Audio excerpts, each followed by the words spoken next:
IPE atau Interprofessional Education adalah sebuah sistem pelaksanaan pembelajaran yang diikuti oleh 2 atau lebih profesi kesehatan yang saling ada dengan tujuan untuk meningkatkan kolaborasi dan kualitas pelayanan kesehatan.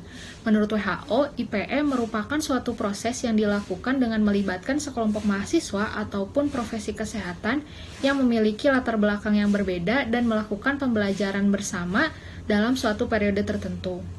Secara garis besar, IPE merupakan suatu wadah bagi masing-masing profesi untuk berkolaborasi satu sama lain. Pentingnya pelaksanaan IPE. IPE dilaksanakan dengan harapan mahasiswa akan mampu untuk berkolaborasi yang baik antar profesi atau antar tenaga kesehatan saat proses perawatan pasien dengan cara melatih mahasiswa lebih mengenal peran profesi kesehatan yang lain dan berkolaborasi. Dengan memahami peran satu sama lain, maka akan terjalin hubungan dan komunikasi yang baik pula, sehingga perawatan pasien akan menjadi lebih optimal. Perawatan pasien secara interprofesional akan meningkatkan kualitas pelayanan kesehatan dan meningkatkan kepuasan pasien. Dengan demikian, hal tersebutlah yang mendasari mengapa diperlukan pelaksanaan IPE. Sekian penjelasan dari saya, terima kasih. Secara garis besar, ada beberapa manfaat yang didapat dari IPE bagi mahasiswa, yaitu yang pertama, kerjasama dan saling memahami antar profesi yang berbeda.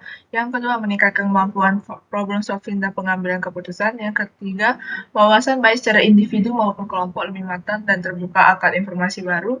Yang keempat, mengurangi rasa egosentrisme antara individu dalam suatu kelompok. Lantas, apa yang bisa setiap prodi diberikan dalam pendidikan interprofesi? Berdasarkan 5 Stars Dr. WHO, terdapat 5 peran seorang dokter. Yang pertama adalah sebagai decision maker.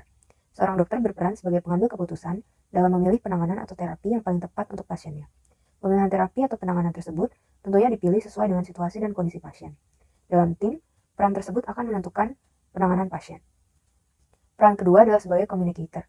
Sebagai komunikator, dokter diharapkan untuk dapat menyampaikan informasi berupa masalah dan solusi medis dengan penuh hormat dan sopan santun kepada seluruh pihak yang terlibat, baik itu kepada pasien, keluarga pasien, sesama tenaga kesehatan, maupun pihak lainnya. Komunikasi ini dapat disampaikan secara lisan, tertulis, atau melalui media visual. Komunikasi yang dilakukan seorang dokter merupakan komunikasi yang berdasar pada informasi dan pemahaman terhadap pihak yang terlibat, serta juga pengalaman dan pengetahuan yang berdasar pada penelitian secara medis. Selanjutnya, peran dokter yang ketiga adalah sebagai care provider. Jadi, seorang dokter harus mampu memberikan pelayanan secara kuratif, preventif, dan juga rehabilitatif. Peran yang keempat adalah sebagai community leader. Jadi seorang dokter juga dituntut untuk menjadi pemimpin komunitas, karena kualitas kesehatan tidak lepas dari lingkungan fisik dan sosial tempat pasien berasal. Aktivitas kesehatan bersama dalam komunitas berdampak tidak hanya pada suatu individu, tetapi berimbas kepada banyak orang. Oleh karena itu, dokter hendaknya dapat menempatkan dirinya agar mendapatkan kepercayaan masyarakat dan melaksanakan program sesuai dengan kebutuhan kesehatan masyarakat. Selanjutnya, peran yang kelima adalah sebagai manajer. Sebagai manajer atau administrator atau juga penyelenggara, dokter memperhatikan kepemimpinan pribadi dan pengawasan terhadap orang lain, perencanaan kerja dan memprioritaskan sumber daya yang tersedia atau manajemen administrasi, serta manajemen ilmiah dan strategis melalui praktek disiplin mereka di tingkat organisasi dan masyarakat. Mahasiswa kesehatan masyarakat mempunyai peran yang sangat penting dalam interprofessional education atau IPE, yaitu sebagai agen promotor kesehatan, khususnya di bidang pencegahan dan perubahan perilaku dalam masyarakat agar mampu hidup sehat secara mandiri. Sehingga, dalam menjalankan perannya, program studi kesehatan masyarakat harus berkolaborasi dengan program studi kesehatan lainnya agar mampu memecahkan permasalahan di bidang kesehatan secara lebih optimal. Mahasiswa kesehatan masyarakat diharapkan mampu menjadi miracle yang merupakan singkatan dari M yang artinya manager, I yang artinya innovator atau pembaharu, R yang artinya researcher atau peneliti, A yang artinya apprentice atau mampu bekerja dalam tim dan bekerja dengan cepat, C yang artinya komunitarian atau merakyat, L yang artinya leader, dan E yang artinya educator atau pendidik.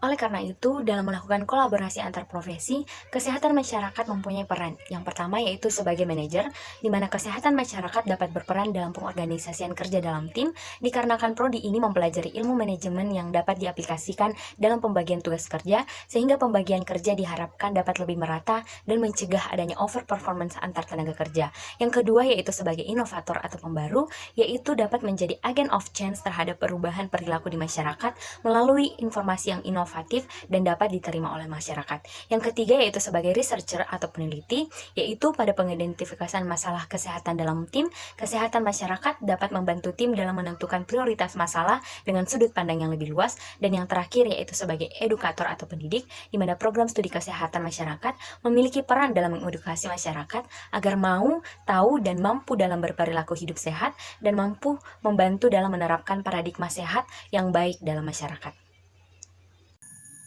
Dengan adanya skill dan kompetensi yang dimiliki oleh mahasiswa kesehatan masyarakat, diharapkan mampu untuk mengetahui dan memahami sistem pelayanan kesehatan secara umum dan menyeluruh, sehingga mempermudah komunikasi untuk menjalankan promosi kesehatan, terlebih di masa pandemi, dan menjalin komunikasi terhadap sesama promotor serta petugas kesehatan selama menjalankan tugas.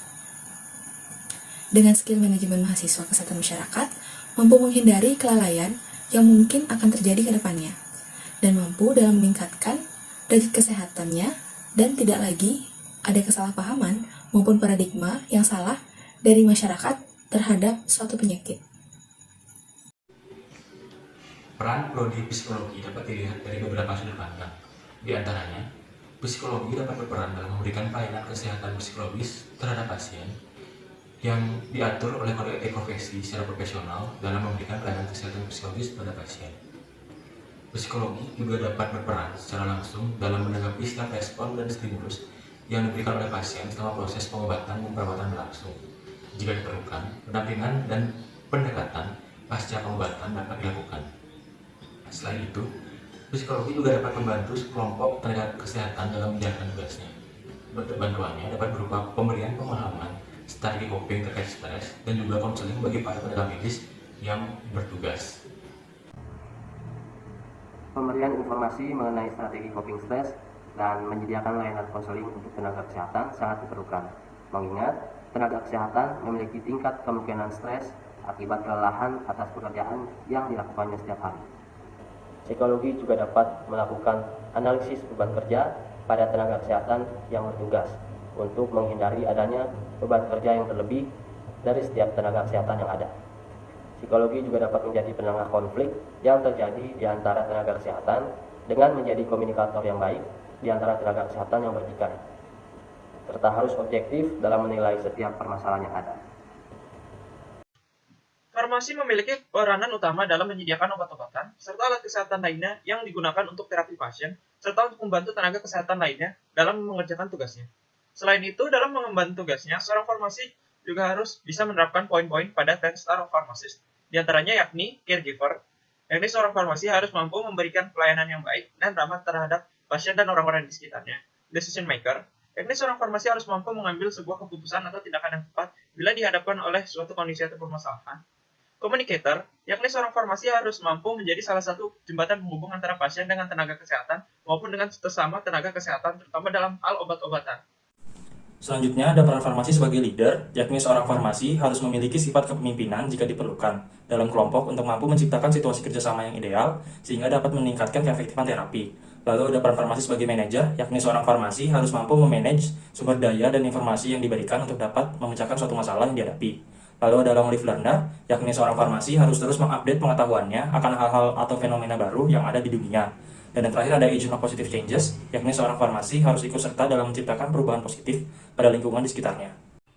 Peran utama perawat yaitu sebagai caregiver, di mana perawat memberikan asuhan keperawatan dengan mendampingi serta membantu meningkatkan dan memperbaiki mutu kesehatan melalui proses keperawatan. Pemberian asuhan keperawatan ini mencakup aspek bio, psiko, sosial, hingga spiritual pasien. Peran lainnya yang dapat dilakukan perawat dalam IPE ini yaitu sebagai kolaborator, di mana perawat dapat bekerja sama dengan tim kesehatan lainnya untuk mengidentifikasi pelayanan kesehatan yang diperlukan bagi pasien.